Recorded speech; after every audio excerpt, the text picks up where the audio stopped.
Hi, Luis. Good evening. Hi, Miss. Good evening. Here. Okay. So what we're going to do today is we will finish practicing the speaking section, and we're going to practice the two questions that we have seen this week, which are question 2 of the speaking section and question 3, the one that we last did. So we're going to be practicing both of them one at a time. So we're going to do question 2, then question 3, then question 2 again, and then question 3. Is that okay? Do you have any questions before we start today's class? No. Okay, good. And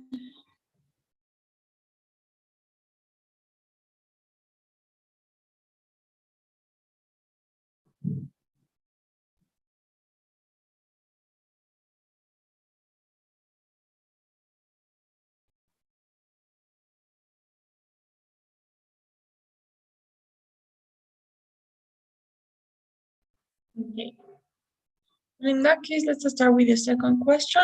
This is going to be the reading. Starting now, you have 45 seconds to read the text.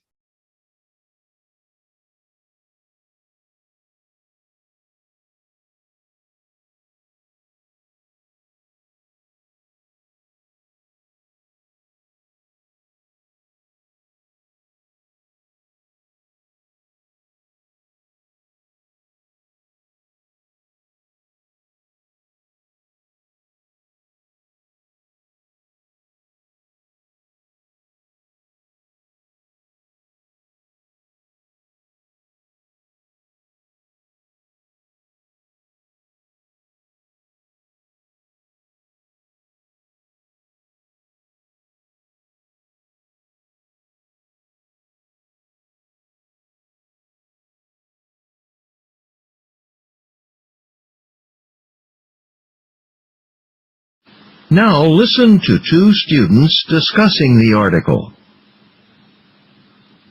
What on earth is the university thinking? Huh?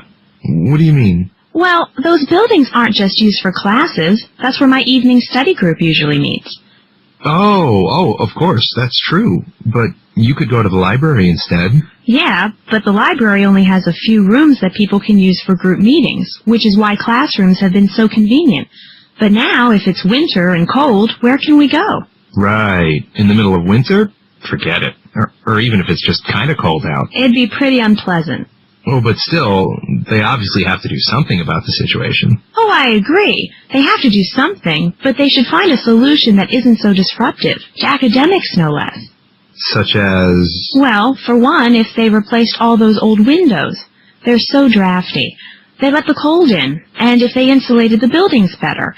These are really old buildings. Charming, but not at all energy efficient. Yeah, you're probably right. there are some really basic improvements they could make that'd make a huge difference in the long term, that could solve the problem and still leave us somewhere to study.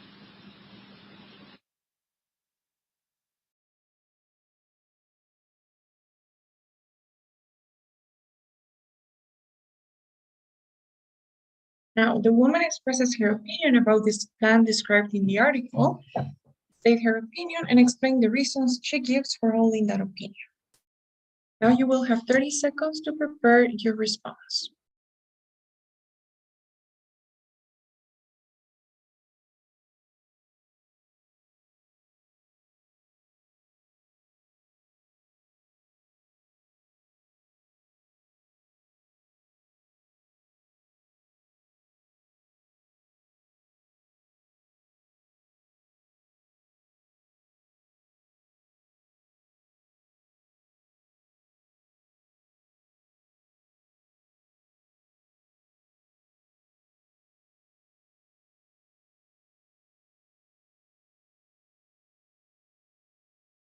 Okay, so please, you may start speaking now.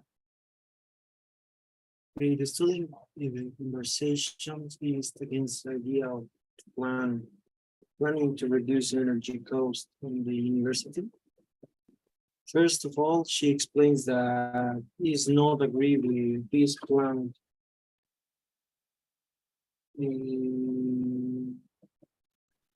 to reduce heating costs. because they could make new plans. Like he mentioned about change the windows because he wait his classes in the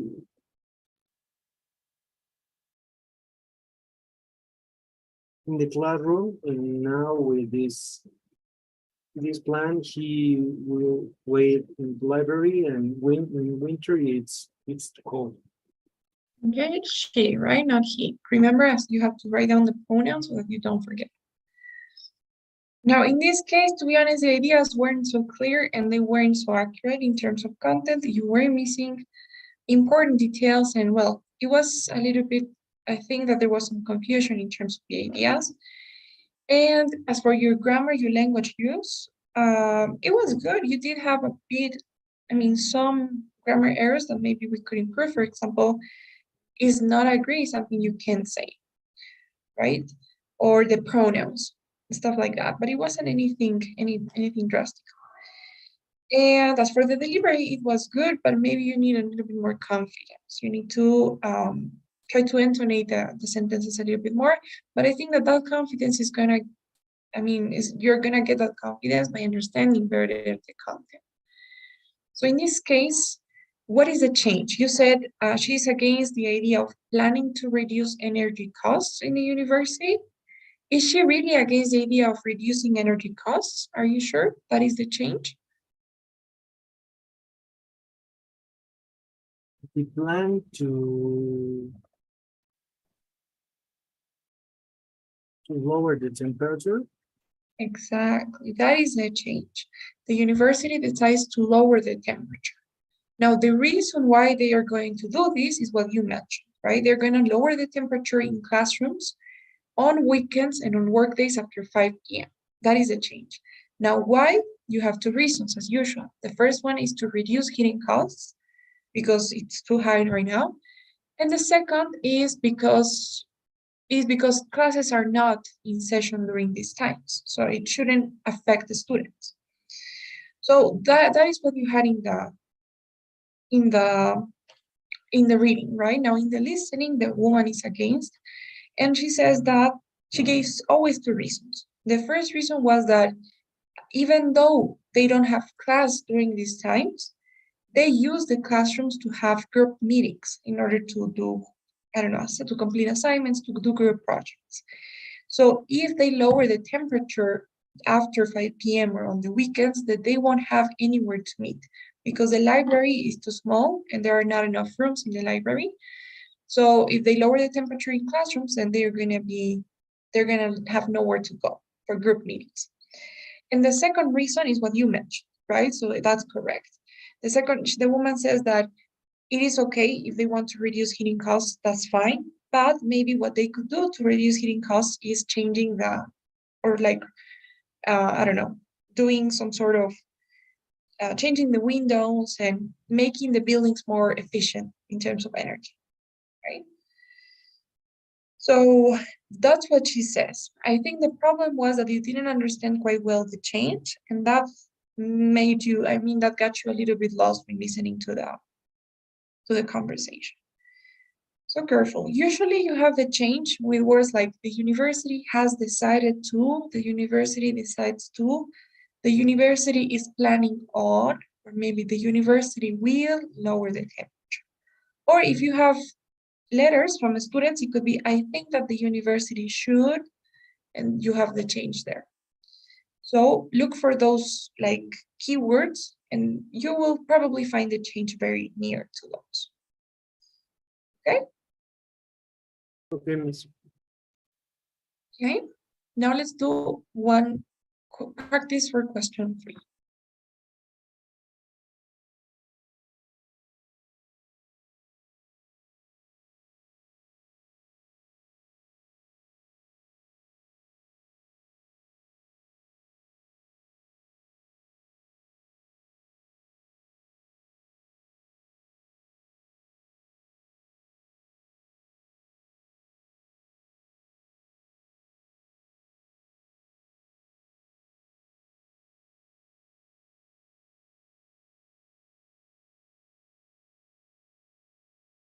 Okay, so please, starting now, you will have 45 seconds to read the text.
Now listen to part of a lecture about this topic in a sociology class. This is a true story from my own life. In my first year in high school, I was addicted to video games. I played them all the time, and I wasn't studying enough. I was failing chemistry. That was my hardest class. So this was a conflict for me because I wanted a good job when I grew up, and I knew that if you want a good career, you gotta do well in school. But I just couldn't give up video games. I was completely torn. And my solution was to change my perspective. See, the only class I was doing really badly in was chemistry. In the others, I was okay. So I asked myself if I wanted to be a chemist when I grew up. And the fact is, I didn't. I was pretty sure I wanted to be a sociologist. So I told myself my chemistry class didn't matter, because sociologists don't really need to know chemistry. In other words, I changed my understanding of what it meant to do well in school. I reinterpreted my situation. I used to think that doing well in school meant doing well in all my classes, but now I decided that succeeding in school meant only doing well in the classes that related directly to my future career. I eliminated the conflict, at least in my mind.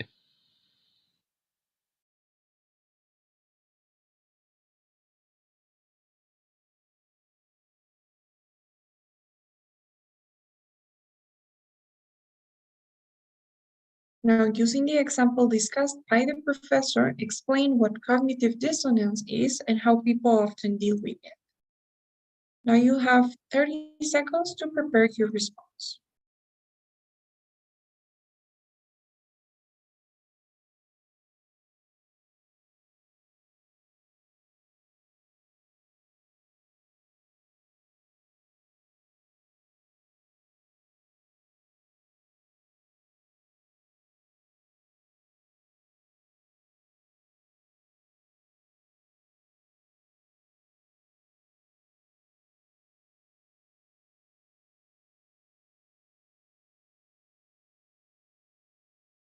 Okay, please, you may begin speaking now.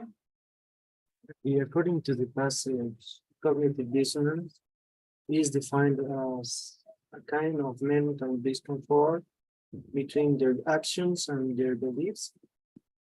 In the lecture, the professor gives the example of himself, and he talks about he was an addict, video games addict.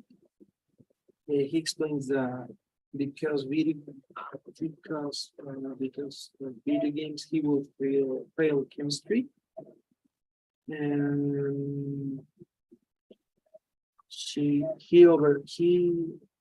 thinks a lot about his future, and he doesn't like the chemistry, and he likes the sociology, and he thinks he needs to be good in subject. He will need.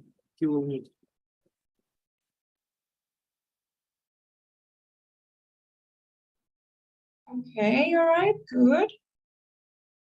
So, not but, you have the correct definition. Cognitive dissonance is a mental discomfort created by a contradiction between your actions and your beliefs, right? What you think and what you do. So, your example was actually well explained. I like the fact that this time you summarized more than yesterday. So yes, the professor gives an example of himself, but maybe still I would try to focus a little bit more on the contradiction. So what was the contradiction? Can you tell me? If he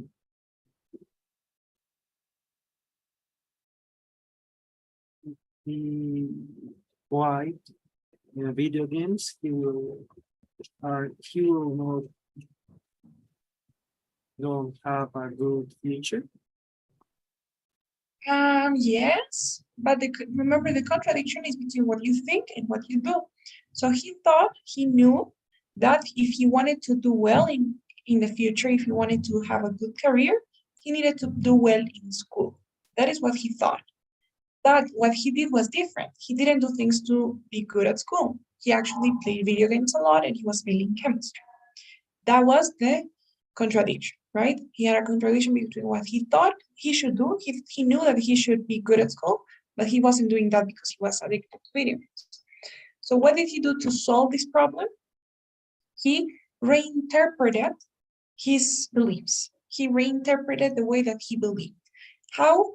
He basically changed his thought that he needed to do well in school, and he started to think that he just needed to do well in the subjects that were related to what he wanted, to the career that he wanted to pursue. So he was like, well, I don't want to be a chemist. I just want to be a sociologist. I don't need to do well in chemistry. So he changed his belief of, before he thought that he had to do well in school in general, but now he thought he had to do well only in the subjects that were related. Also, he changed the interpretation of the situation in a way that minimizes the contradiction between what they are doing and what they believe they should be doing. So focus more on that part, I would say. Okay, but it wasn't bad, and also careful with the grammar, your verb tenses. You started using past tenses, you were like, so he was in school, he wanted to do well, but then you mixed it with the simple present, right? He doesn't like chemistry, he thinks.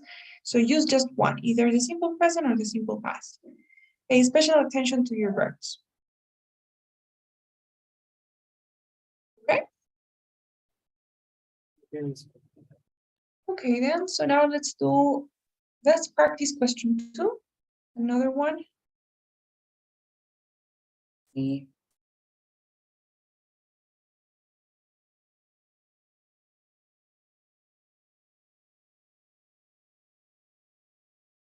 Okay, so as usual, you have 45 seconds to read the text.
Now listen to two students discussing the article.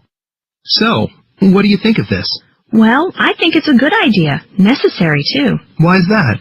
Well, you know, I've actually been up to the admissions office a couple times, like to pick up some information for a friend, you know, and every time I've ever been there, wow, you can tell they're really busy. Oh, really? Yeah, those staff members are running around like crazy, on the phone, doing interviews, dealing with tons of paperwork, so I can totally believe what they're saying about the time factor. Seems like having one less thing to worry about will be a good thing. Sounds like it. Yep.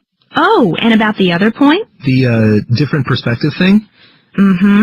I think people like us would be really good at this. Unlike, you know, I remember when I was first shown around the campus, the guy leading was, well, he was super nice, but there were some questions that he couldn't really answer from experience. Like what? Well, practical things. Which are the noisier dorms, or which ones are quietest, which student cafeteria he'd recommend, stuff he didn't have first-hand knowledge about. I mean, how could he? I see. Our point of view might be more helpful.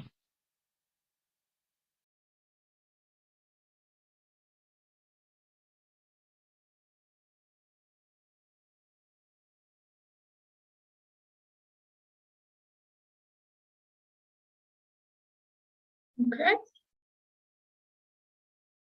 So the woman expresses her opinion about the university's plan, briefly summarize the plan, then state her opinion about it and explain the reasons she gives for holding that opinion. You will now have 30 seconds to prepare your response.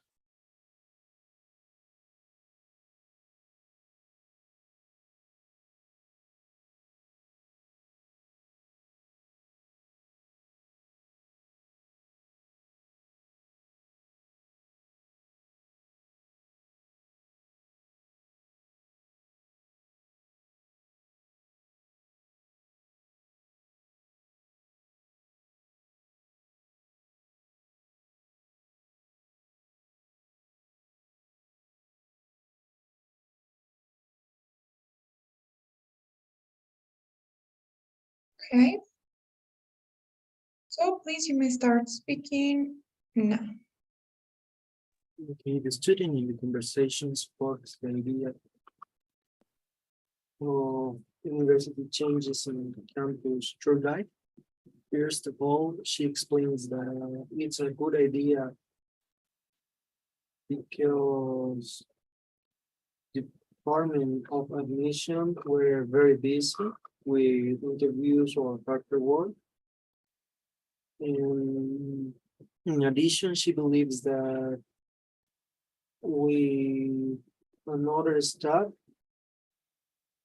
they have a different perspective and his own experience when he have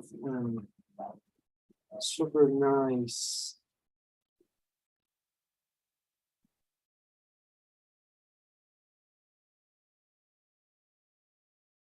Okay, yeah, good. So in her experience, yes, the guy was nice. You were just missing one important detail, but he couldn't answer some important questions, right? Important questions like things from a student perspective, like about the cafeterias, about professors, about classes. That was, I would think, important to contrast with the reading, right? And to explain the reasons why she disagrees. But it was good. I mean, your understanding was really great. I think it was better than the previous one. The way you manage your time, the way you organize the ideas, you summarize them, your grammar was good. You had the correct change, the correct information. So, well done. This was good.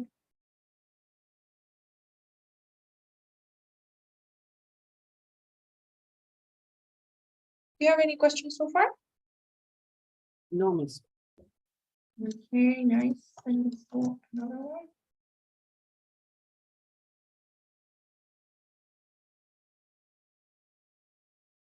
Okay. So, same thing, you will have 45 seconds to read the text.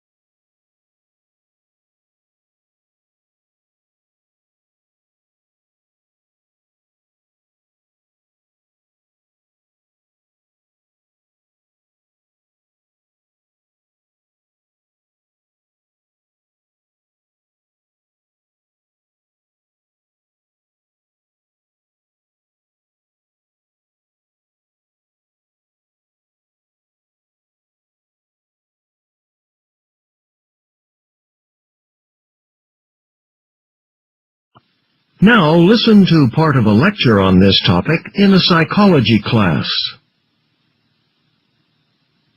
Okay, the first kind of memory, we're all very familiar with this, right? You probably remember what you had for dinner last night. You have a conscious memory of last night's dinner. So if I ask you, what did you eat last night, you could tell me. But these other kind of memories, implicit memories, they work differently. Let's take an example from the world of advertising. When you're driving along a highway, you see plenty of billboards, roadside advertisements. You certainly don't remember them all, but they still affect you. Marketing researchers have shown, to be specific, let's say there's a billboard on the highway advertising a car called the Panther. The ad shows a big picture of the car, and above the car in huge letters is the name of the car, Panther. A lot of people drive by the billboard. But ask those drivers later if they saw any advertisements for cars, and, they'll think about it, and a lot of them will say no. They honestly don't remember seeing any. They have no conscious memory of the Panther billboard. So, you ask these same people a different question. You ask, you ask them to name an animal starting with the letter P. What do you think they'll answer? Do they say pig? Pig is the most common animal that starts with the letter P. But they don't say pig. They say panther. The billboard had an effect, even though the drivers don't remember ever seeing it. Okay. Now, using the example of the car advertisement, explain what is meant by implicit memory. You will now have 30 seconds to prepare your response.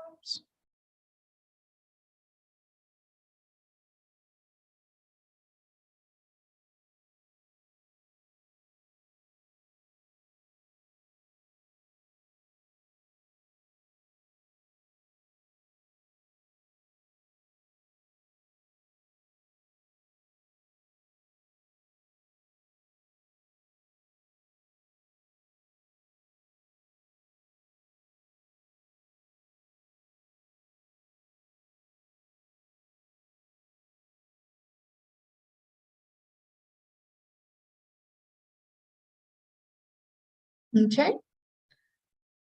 So please, you may start speaking now. According to the passage, implicit memory is defined as each occurs when it is not conscious. You are not intentional to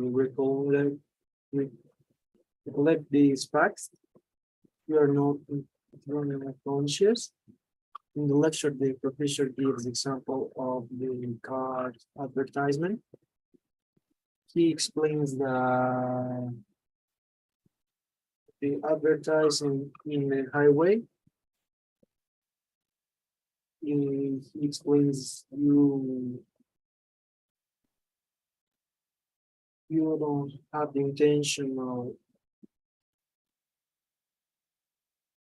to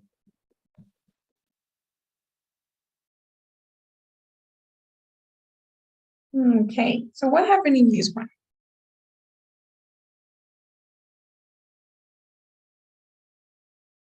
the marketing in highway.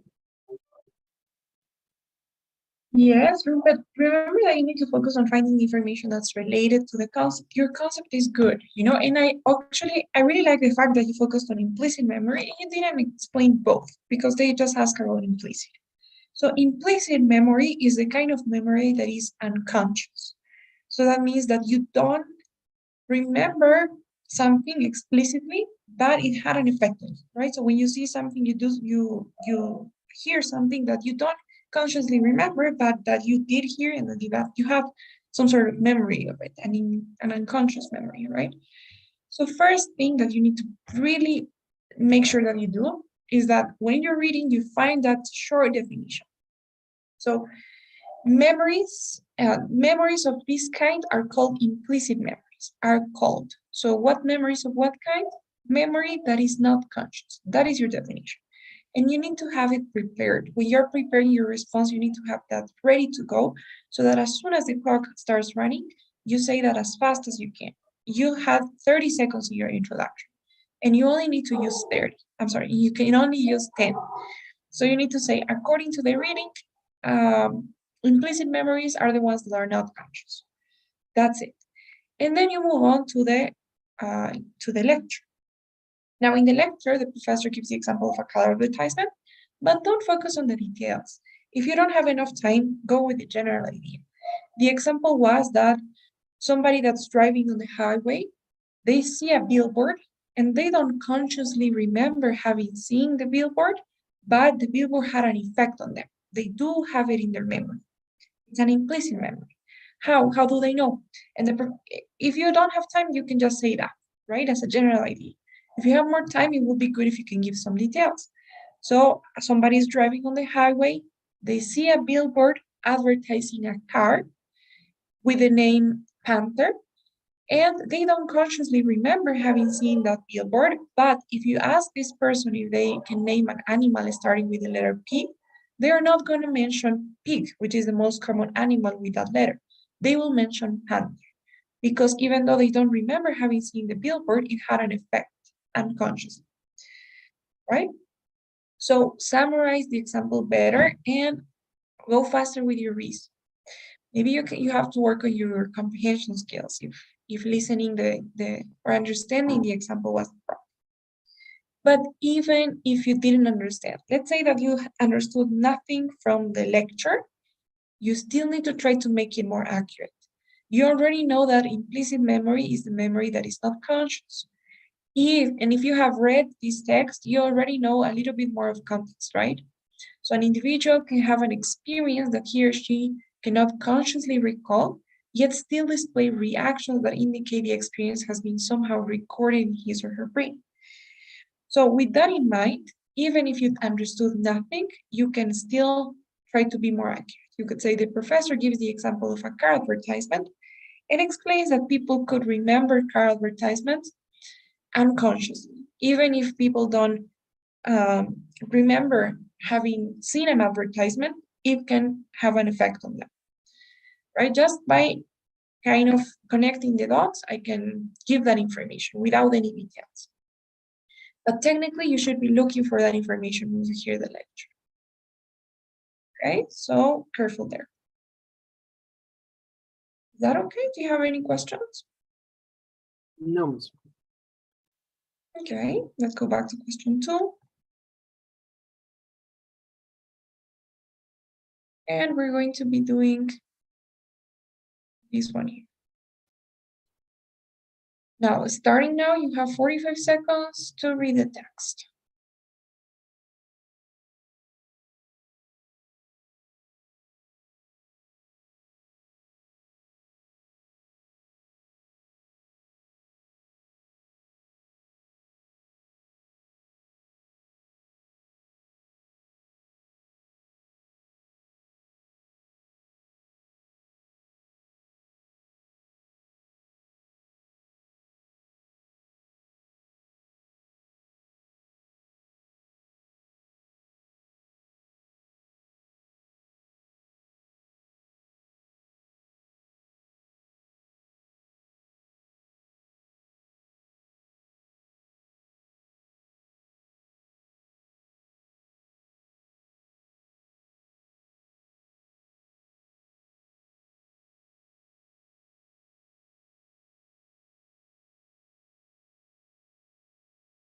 Now listen to two students discussing the article. You know, I wish they wouldn't do this. Why? Well, I think it's unnecessary. I mean, as far as the first reason goes, yeah, sure, it takes a long time to have everyone receive the diploma individually, especially now that there are more students. But there's an easy way to make it shorter. What's that? Reduce the number of speeches. I mean, a lot of people give speeches. Students, professors, administrators, the president of the university. Do we really need that many speeches? Probably not. And a lot of the speeches are pretty boring anyway, so yeah, we probably could cut out a few. Yeah, and I don't think their second reason's very good either, about the space. How's that? The problem isn't the size of the hall, it's that they allow students to invite too many people to come and watch. All they need to do is reduce the number of guests each graduating student gets to invite. Yeah, I guess that could solve the problem. Yeah. I mean, right now, each graduating student can invite up to 10 people. That's too many. At most schools, students only get to invite like 4 or 5 people. If we just said, okay, you can only invite 6 people, that'd still be more than most other schools, and the ceremony could stay the way it is.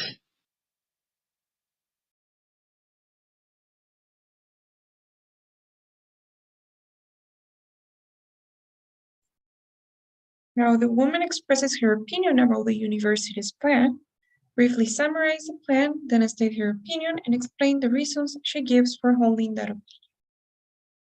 You will now have 30 seconds to prepare your response.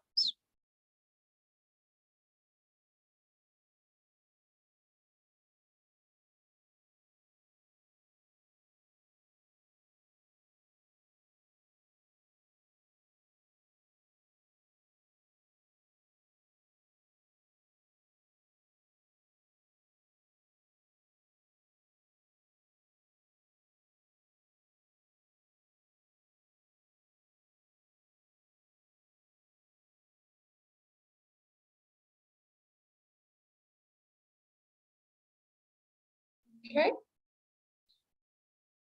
Please, you may start speaking now. The student conversation is against the idea of split graduation. First of all, she explains that it's unnecessary to have two ceremonies because she believes the speeches are unnecessary. We could, they could go the speeches of administration or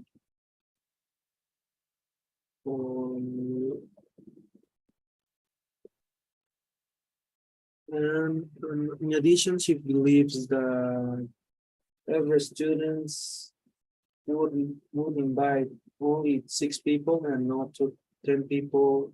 Then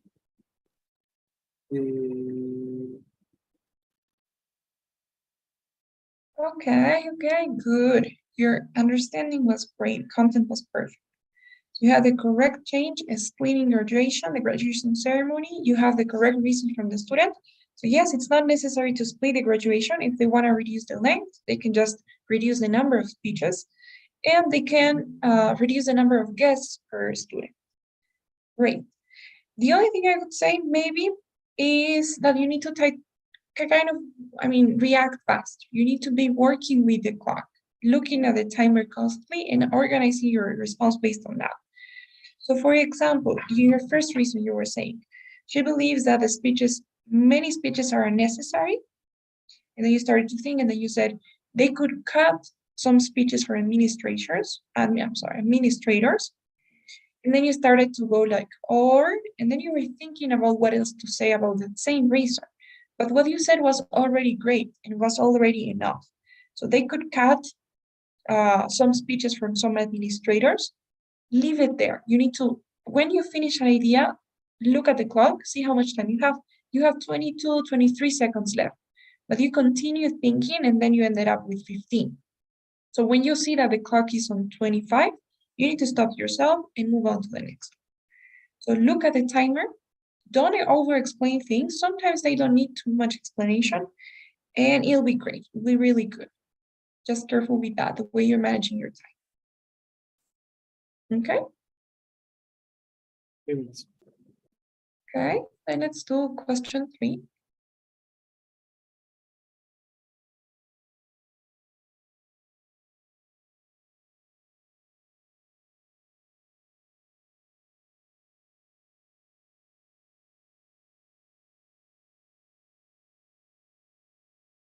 Okay, so it will be the same. You have 45 seconds now to read this text.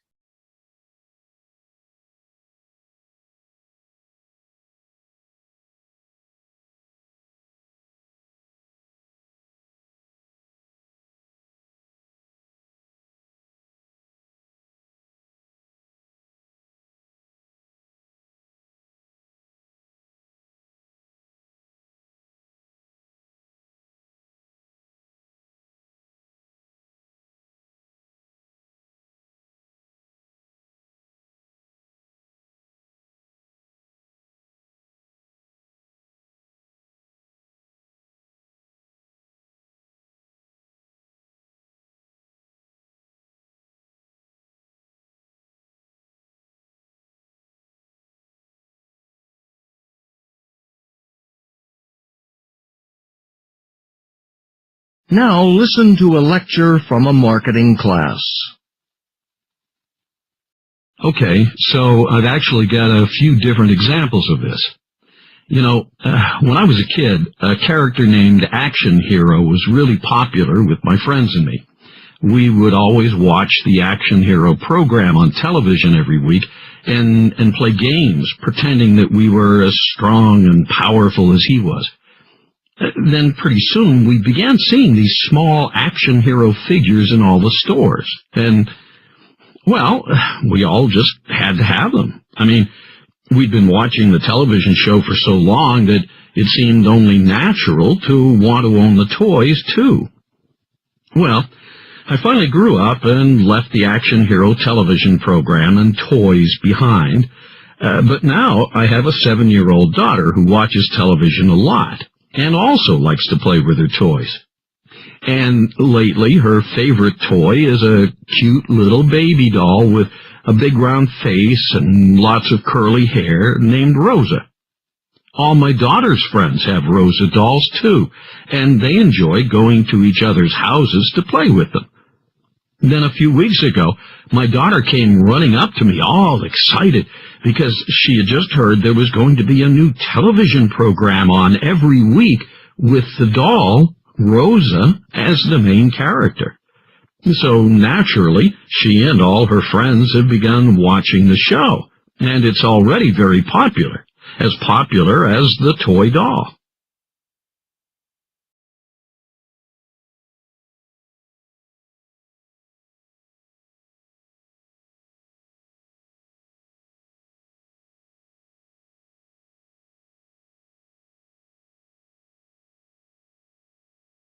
Now, using the examples from the lecture, explain the concept of entertainment merchandising.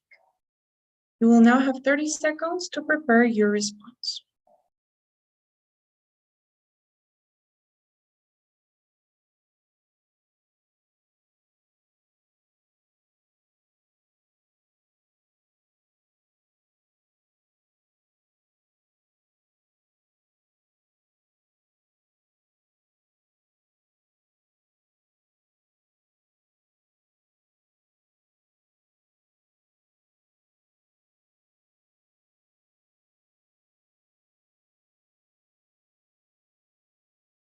Okay, so please, you may begin speaking now.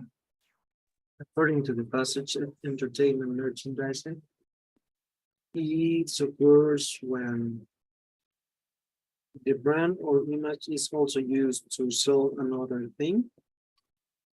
In the lecture, the professor gives example of his when he was a child.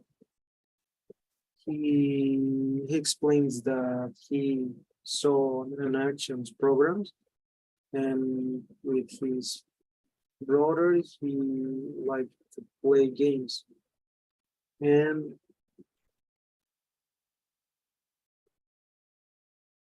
then the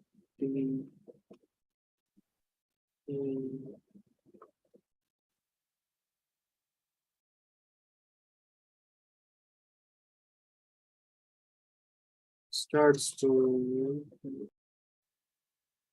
Okay. Try to go faster and explain what is important, right? So you're telling me that entertaining merchandising is when one company uses the name or the brand or the image of another company to sell a different product, right? So how is that illustrated with the example? What product were they selling? What was the first company, the second company? What was the example? the action figures and the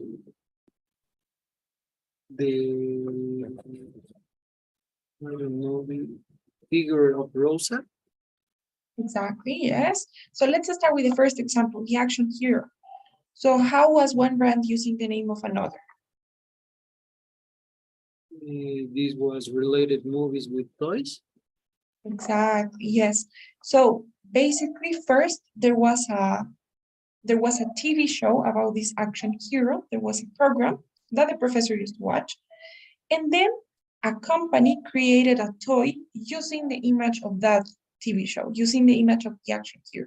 So this second company, because it was a different company, created a new product using the brand or the image of the first, of the action hero. And it was very popular, all of the professor's friends wanted to have it, so forth. Same thing happened with the second one, right? The Rosa figure was a toy that his daughter used to play with. So his daughter and her friends used to play with this Rosa doll, and then they created a TV show about Rosa. So the company of the TV show created the product, the TV show, using the image of the toy. So that is important. That was the important part. And that is what you need to focus on. Okay. So when you're listening, look for that example. Ask yourself those questions that I'm asking you. Okay, so how does this example relate to that concept? I need to be looking for one brand that uses the image of another to sell a different product. You're actively looking for that information. Okay, because if you just tell the story without connecting it to the concept, then you're not actually explaining the concept of entertainment merchandise, right? You're not fulfilling the task. Is that okay? Yes, miss. Okay, and let's do another question.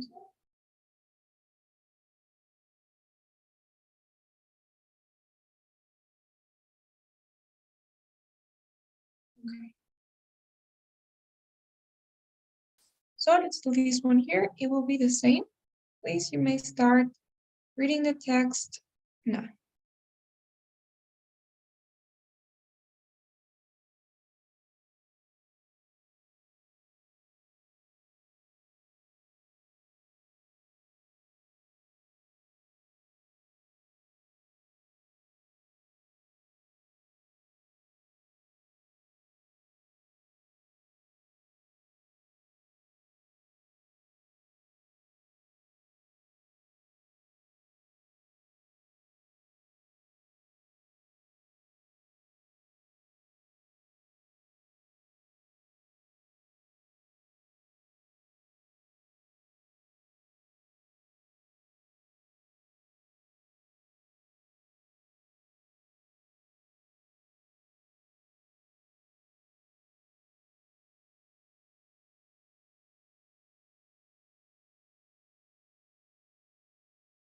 Now listen to two students discussing the article.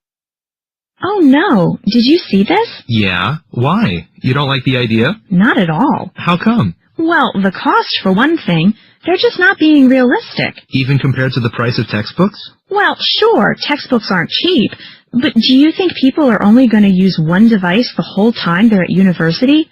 What happens if yours breaks? You have to buy a new one. Or they come out with some fancy new features. Wouldn't you want to get a new one then? Yeah, I see what you mean. A lot of people would probably want to replace theirs with the latest version. Right. Maybe even every year. And that can add up. True. But don't you agree it'll make studying and preparing for classes a lot easier? I don't think everybody's going to think it's so great. What do you mean? Well, it's only helpful if it's easy to use, and, well, this thing is pretty small. It's only about 18 or 20 centimeters tall. Oh, really? So that means the screen's pretty small. Right.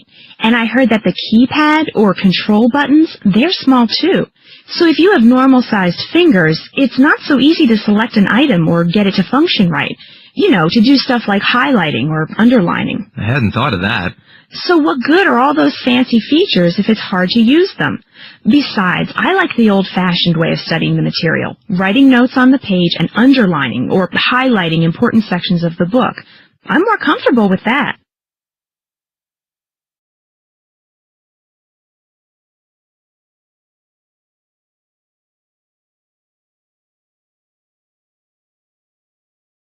Now the woman expresses her opinion about the university's plan, briefly summarize the plan, then state her opinion about it and explain the reasons she gives for holding that opinion. You will now have 30 seconds to prepare your response.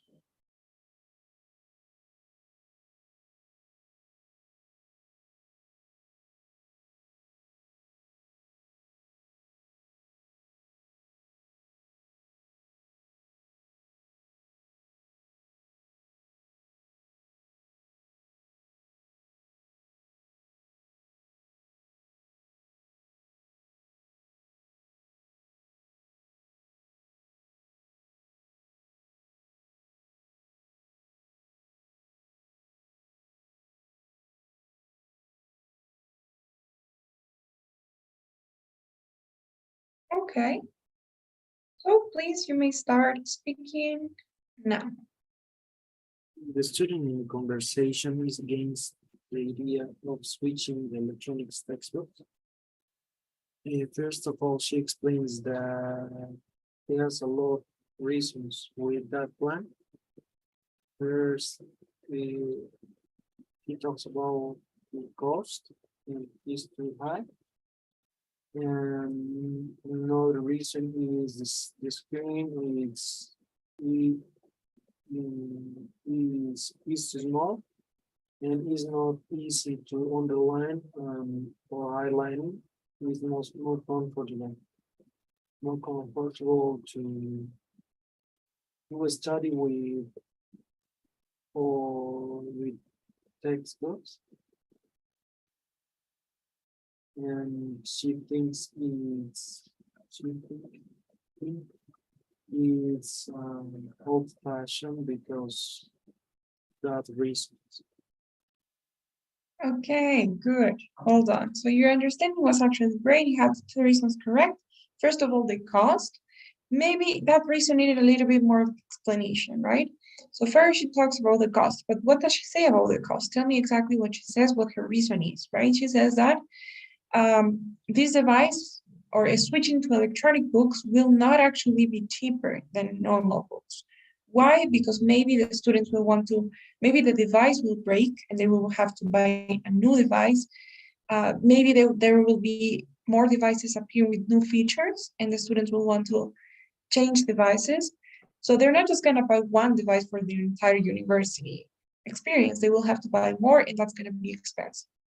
So explain a little bit more, but it wasn't bad. And the second reason was really well explained. So it's not comfortable to study with these devices as they are really small. And for somebody with normal sized fingers, then it will be difficult to do things like highlighting or underlining or taking notes. So yes, I think the content was really good in this case. I wouldn't comment anything about that. The only thing maybe just to balance the two reasons a little bit more. And yes, I don't think I'd say anything else. Use the template, you know. The student in the conversation is against the idea of, you don't have to say, first of all, she gives a lot of reasons. Don't say, go directly to the reason. First of all, she says that the cost is not a benefit or it will be more expensive. Maybe those changes, but I would say it was a great response. It was a good one. Well done.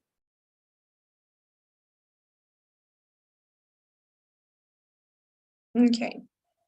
So what do you think? Do you have any questions at all before we go about the speaking section or anything else? No, miss, no questions. Okay, Luis, and that's great. Please don't forget to fill out today's survey. Before you go, it should be on your screen.